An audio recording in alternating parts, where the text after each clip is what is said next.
This is kind of like a pianist tangent, but I think it's kind of crazy how many people are still practicing their scales wrong. I know, that's kind of like a bold statement, but I'm not perfect, right? And I make a lot of these mistakes still, and I used to make them a lot more. So I just want to kind of share some information that I've learned.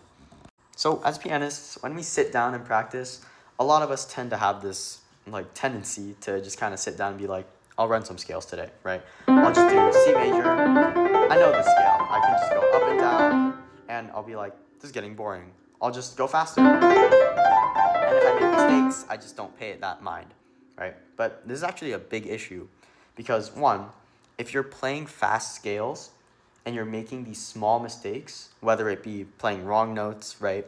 Like your articulation's bad, you're actually putting that into your muscle memory every time you play the scale wrong.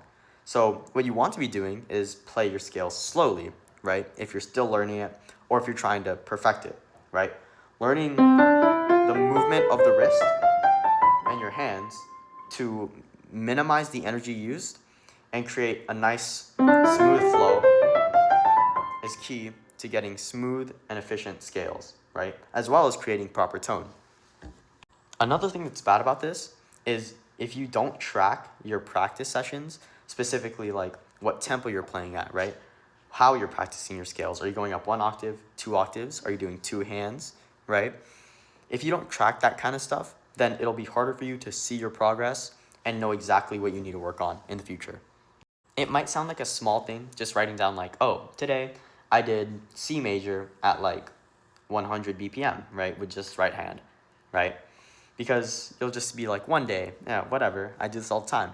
But the next time you sit down and practice, if you have a written down note on what you need to work on and what you've worked on the previous day, then you know exactly where you left off, right? What BPM you need to work on next, what hand you need to work on next, right?